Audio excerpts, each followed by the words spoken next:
आज हम पढ़ने जा रहे हैं anatomy of heart of sheep. सबसे पहले इसमें हम पढ़ेंगे pericardial sac which encloses the heart. ये पेरिकार्डियल सैक है। पेरिकार्डियल सैक के फर्दर टू पार्ट्स हैं। एक है outer most region is the fibrous pericardium and inner mostly is the serous pericardium. ये फाइब्रस पेरिकार्डियम है, अंदर वाली सीरस पेरिकार्डियम है। सीरस पेरिकार्डियम जो है ये फर्दर टू पार्ट्स में डिवाइडेड है। तो अगर हम वो जो पार्ट्स हैं दो, एक उसका पार्ट है विसरल सिरोजा और एक है पेराइटल सिरोजा। पेराइटल सिरोजा जो है वो just next to the fibrous pericardium होता है, और जो विसरल सिरोजा है वो हार्ट की जो आउटर मोस्ट है सरफेस उसे फेस करता है, उसे हम कहते हैं विसरल सिरोजा।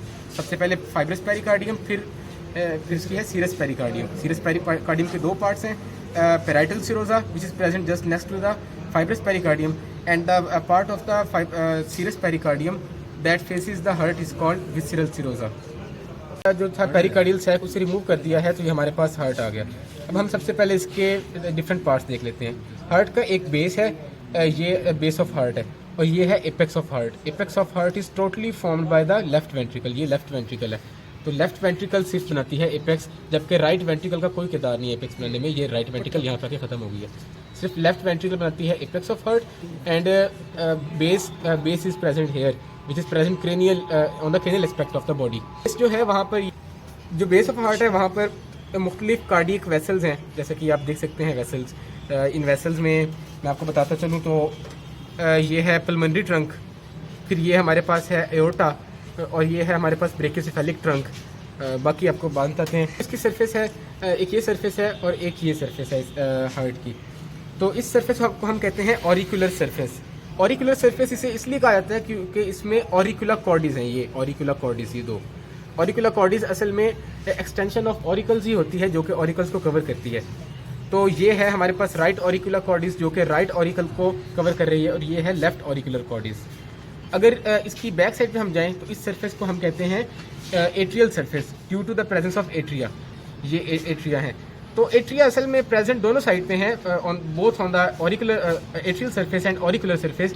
लेकिन हम इसलिए इसे एट्रियल सरफेस कहते हैं क्योंकि atria are more visible here. इस साइड पे ज़्यादा एट्रिया जो है विजिबल ज़्यादा है ये, मगर इस साइड पे ऑरिकुलर ज़्यादा विजिबल है, तो इसलिए हमने इसे ऑरिकुलर फेस का नाम दे दिया। अब इसके बाद हम इसके बॉर्डर्स की बात करते हैं। दो बॉर्डर्स हैं इसमें, ये वाला और ये वाला।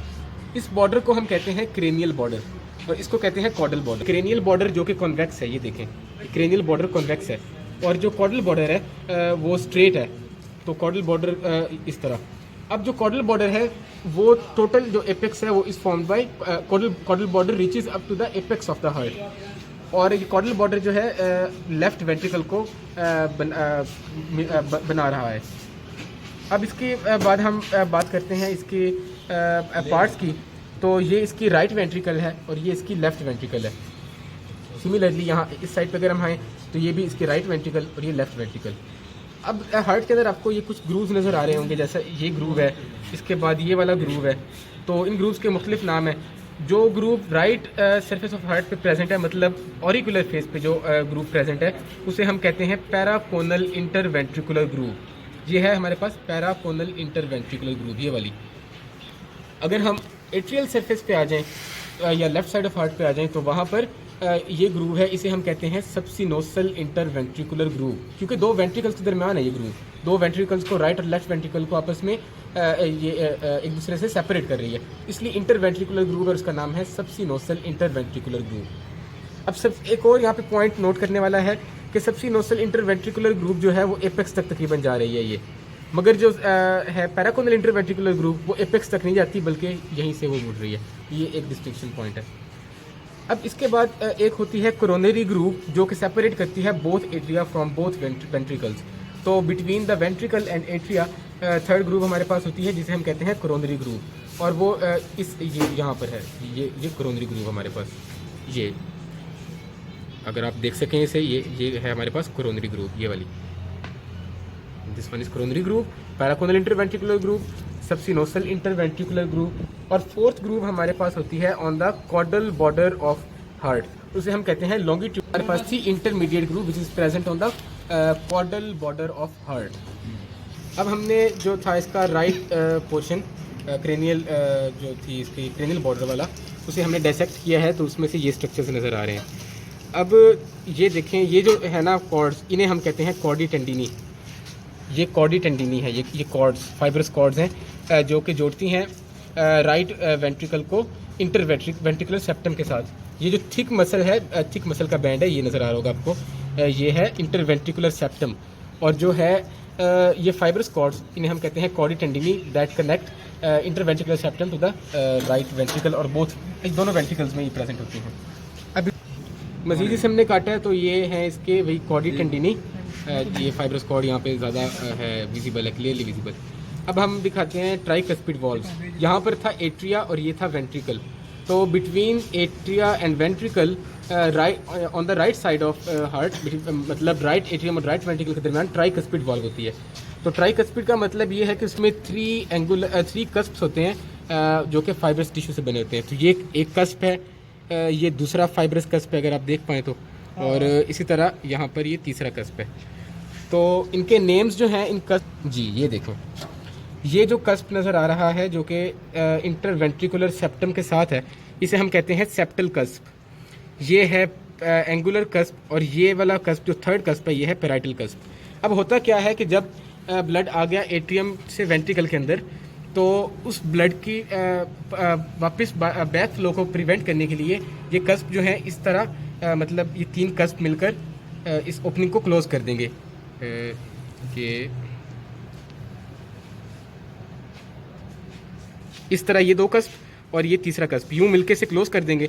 तो अब ये देखें, इसमें से इसे ये पकड़े कोई, तो आप ये देखें, ये ओपनिंग जो थी ये वाली कौन सी, ये वाली ओपनिंग ये बंद हो गई अब, क्योंकि ये कस्प ने इसे इस तरह स्क्वीज कर लिया है। तो जो ब्लड है वो वापस उसका बैक फ्लो इम्पॉसिबल हो जाएगा इनटू एट्रिया फ्रॉम वेंट्रिकल। तो इन कस्प का मकसद असल में यही है कि बैक फ्लो ऑफ ब्लड को प्रिवेंट करना। From right ventricle to pulmonary trunk होता है, इसे हम कहते हैं एक वॉल्व यहाँ पे प्रेजेंट होता है जो हम कहते हैं सेमील्यूनर वॉल्व। वो यहाँ पर की सेमील्यूनर वॉल्व ये प्रेजेंट है, सेमील्यूनर वॉल्व्स।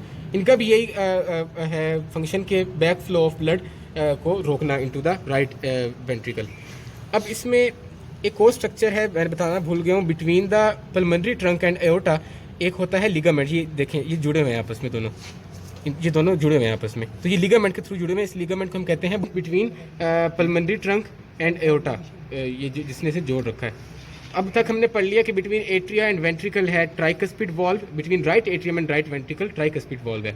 लेफ्ट के केस में बाइकस्पिड वॉल्व होती है, ये ट्राइकस्पिड वॉल्व थी। और between the ventricle to the pulmonary trunk हमारे पास थी semilunar. Left portion of heart जो था, मतलब जो उसका कॉर्डल बॉर्डर था, उस साइड वाले हार्ट को हमने कट किया। तो इसमें ये देखें कॉर्डी टेंडिनी इसमें ज़्यादा हैं, उनकी क्वांटिटी ज़्यादा है, ये ज़्यादा, ये देखें, ये internal structure of left side of heart है। तो एट्रिया और वेंट्रिकल के दरमियान लेफ्ट साइड पे बाइकस्पिड वॉल्व है, ये दो कस्प हैं, यहाँ पर दो कस्प हैं। ये था इंटरवेंट्रिकुलर सेप्टम जो कि ये था ऑरिकुलर सरफेस या फिर राइट सरफेस पे, ये इंटरवेंट्रिकुलर सेप्टम, ये वो वाला सेप्टम है, interventricular septum on the auricular surface, वहाँ से नज़र आ रहा है। ये बहुत थिक मसल्स हैं इसके, ये देखें। अब ये फाइब्रस कॉर्ड्स हैं कॉर्डी टेंडिनी जो कि जोड़ती हैं ये जो सेप्टम बाइकस्पिड वॉल्व्स हैं, इन्हें जोड़ती हैं विद द मसल्स ऑफ ये हार्ट के मसल्स के साथ, कॉर्डी टेंडिनी टू द पेपिलरी मसल्स, इन्हें कहते हैं पेपिलरी मसल्स। तो इस पे हैं बाइकस्पिड वॉल्व्स, दो कस्प हैं सिर्फ, उनके ट्राइकस्पिड नहीं है, वहाँ पे ट्राई थी कस्पिड थी, जैसा कि एक सेप्टल कस्प था, एक एंगुलर था, एक पेराइटल था। इसमें सिर्फ सेप्टल कस्प और पेराइटल कस्प है, एंगुलर कस्प इज़ एब्सेंट। ये यहाँ पे कस्प ये एट्रियम और वेंट्रिकल थी, एक ये कस्प है ये वाला, और इसी तरह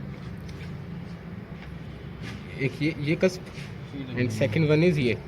तो ये दो कस्प भी इसी तरह, ये देखें, ये और ये वाला इस तरह बंद हो जाएंगे, इस तरह करके ये बंद हो जाएंगे, इसे पकड़ो, हाँ, ये दो कस्प इस तरह बंद हो जाएंगे। तो जो ब्लड का फ्लो है from ventricle into the atrium वो ब्लॉक हो जाएगा। तो इसका फंक्शन यही है। इसके बाद लेफ्ट वेंट्रिकल से जो अगला जा रहा है रास्ता, वो जा रहा है एओर्टा को, ये है एओर्टा को जा रहा है। तो एओर्टा और लेफ्ट, ये रहा एओर्टा हमारे पास, ये हमने कहा था एओर्टा। तो एओर्टा और लेफ्ट वेंट्रिकल के दरमियान जो है हमारे पास होती है सेमी ल्यूनर वॉल्व। तो यहाँ पर ये semi lunar valve from left ventricle into the aorta, ये थी हमारे पास सेमी ल्यूनर वॉल्व, ये तीन एक ही, ये देखें, ये और ये हैं सेमी ल्यूनर वॉल्व जो कि एओर्टा के अंदर जा रही हैं। इन्हें कहते हैं सेमी ल्यूनर वॉल्व्स, जो कि लेफ्ट वेंट्रिकल से जाती हैं एओर्टा के अंदर और ब्लड को वहाँ पे पूर करती हैं। अब हमारे पास ने ऑरिकुलर सरफेस सारी पढ़ ली है। अब ये है एट्रियल सरफेस ऑफ हार्ट या लेफ्ट सरफेस ऑफ हार्ट। अब इसमें दो वेना केवा होते हैं, एक है इंफीरियर वेना केवा, एक है पोस्टीरियर वेना केवा या क्रेनियल और कॉडल वेना केवा हम भी उन्हें कहते हैं। ये है इसे हम कहेंगे कॉडल वेना केवा, ये वाला, ये वेना केवा कॉडल वेना केवा, ये देखें ये कॉडल वेना केवा है। और इस तरफ एक वेना केवा है हमारे पास, ये दरअसल ये है क्रेनियल वेना केवा, ये देखें ये क्रेनियल वेना केवा और ये कॉडल वेना केवा। अब इन दो वेना केवा के दरमियान टुवर्ड्स द राइट एट्रियम एक होती है हमारे पास, उसे हम कहते हैं, हमारे पास होता है tubercle between cranial vena cava and caudal vena cava. हमारे पास एक ट्यूबरकल होता है जिसे हम कहते हैं इंटरवीनस ट्यूबरकल, ये रहा। ये इंटरवीनस ट्यूबरकल जो है टुवर्ड्स राइट एट्रियम है और इसका फंक्शन ये है कि जो ब्लड है जब आता है दोनों वेना केवा से तो वो डायरेक्ट हो सके directly into the right atrium, ताकि वो कहीं और उसका फ्लो ना हो, उस मकसद